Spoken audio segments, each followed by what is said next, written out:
Hi everyone, this is acyuta-bhava from Nightlight Astrology, and today I'm making a video to show you the difference between a sun sign horoscope and a rising sign horoscope, or maybe even a moon sign horoscope, which some people also look at. And I'm going to basically explain the differences between them because I get questions about this every month when I publish my sun and rising sign horoscopes for the month ahead. But also because there's a lot of people who, I get emails from people asking me all the time about it, but also I think there's a lot of general confusion about which is the best one to use and what I recommend and why. If you listen to my horoscopes, you'll hear me often say that I suggest that the rising sign horoscope is the best. And so I'll try to explain that today as well. And I apologize if the picture's a little grainy. I am out of town right now visiting my mom in Michigan. So hello to all of you from Michigan.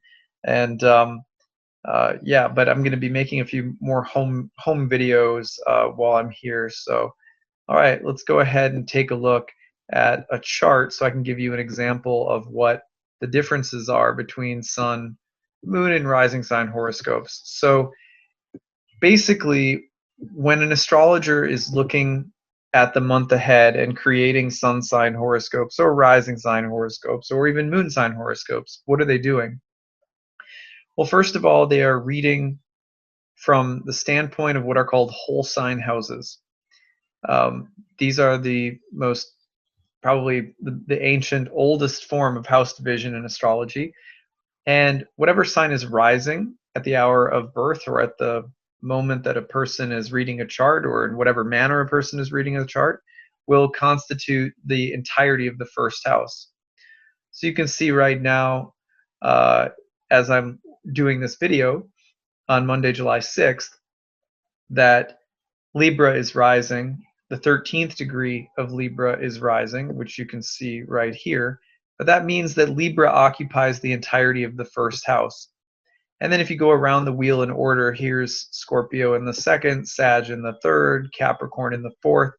So all monthly horoscopes work like this in terms of the house setup. Then you have three different options in terms of what you are putting on the ascendant.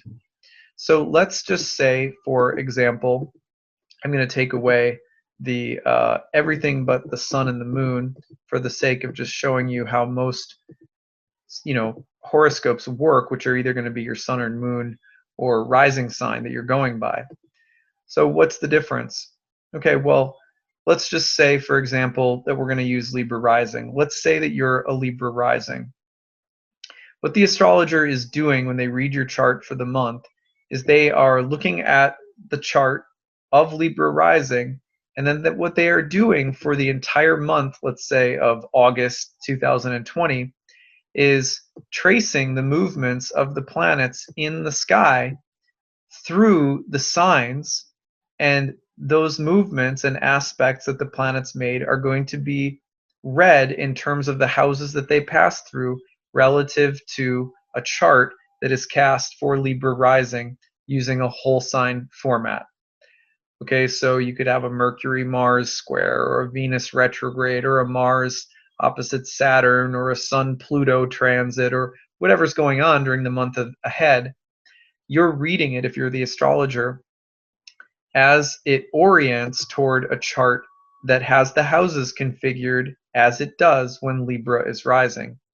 Now, if you wanted to do the same exact procedure for a different rising sign, all you would do would be to switch the chart so that now you have, let's say, Scorpio rising. Okay, the same transits are happening all month, but now they're happening in different houses, meaning they're activating different topics. If you read for your rising sign, you're reading the transits of the month for a chart cast in whole sign houses with your rising sign on the ascendant. Now, that's if you do it by rising sign. This is what I recommend. Why do I recommend it? Because if you look at your birth chart, this will correspond to your birth chart. Your birth chart, if you go by your rising sign, will have the exact same house layout, which means that the rising sign is the truest to the house arrangement of your birth chart. Now, for some people who use quadrant-based forms of house division like Placidus or Regiomontanus or some other system, these transits may not fall in exactly the same houses as the horoscope of the month does, because you may not be using a whole sign house system.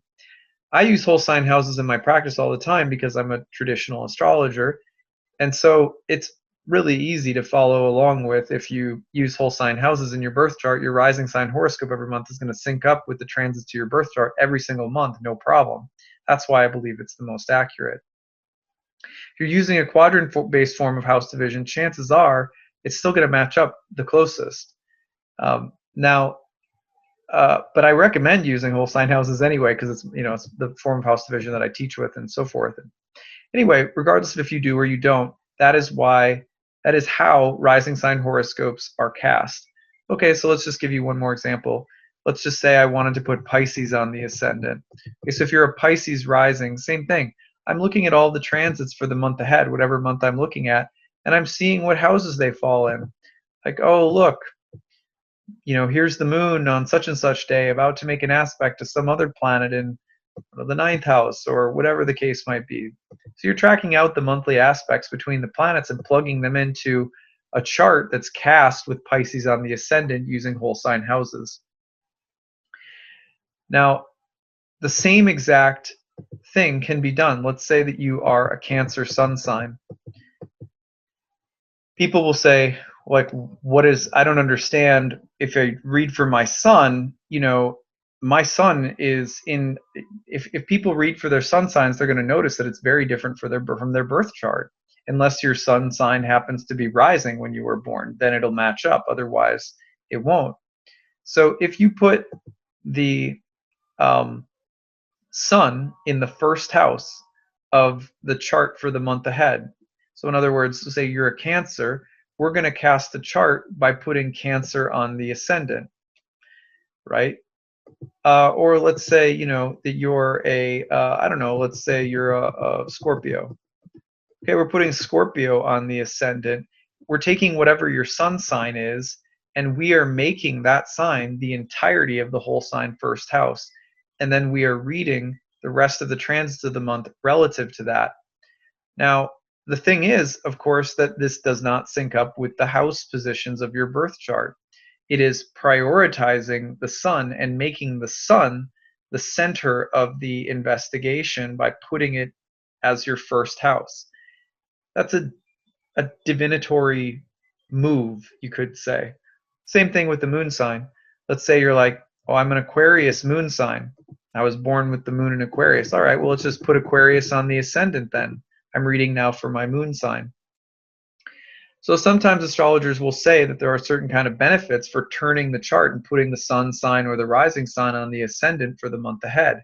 You're essentially reading the chart of the head in terms of the symbolism of the sun or the moon in your birth chart.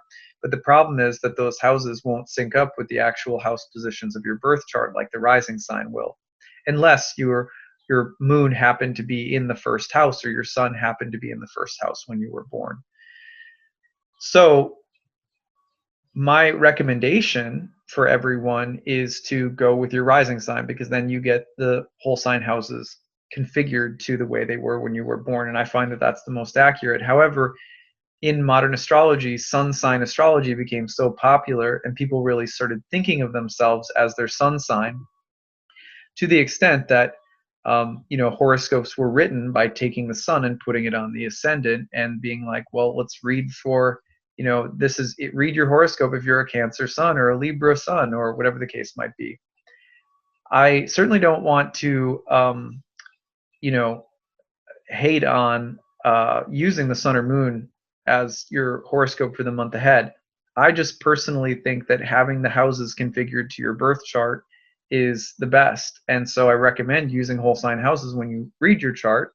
Of course, that's because I recommend studying classical astrology as well, but everyone's individual in that regard.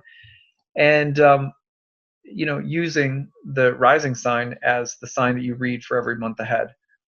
Now, I didn't have that opinion at first. I was pretty flexible. I said sun, moon, rising. Maybe it depends on if you were born at day or during the night, the sect light in your chart, things like that ancient astrologers paid attention to. But the more and the more that I've done horoscopes and heard stories and looked at my own chart and things like that, the more that I've come to realize that I think that the rising sign, which again configures to the way your birth chart is laid out in whole sign houses, is going to be the most accurate. So that's why I recommend it.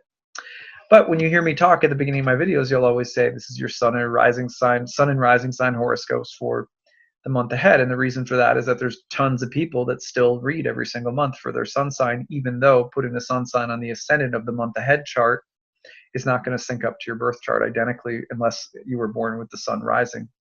So that's the explanation. I hope it didn't fly over your heads. I hope you found it interesting. And yeah, let me know what kind of results have you gotten when you've looked at your sun or versus your rising sign. Some people find that one is, sometimes the sun they feel is more accurate. But would love to hear from you guys either way. And if you have some good stories, feel free to share them. And hopefully this video, I can point people now to this video forevermore. Every time they're like, what? I don't understand. I can be like, watch this video. So, all right. If you have any questions, let me know at any point. If there's anything else I can help clear up, info@nightlightastrology.com. Take it easy, everyone.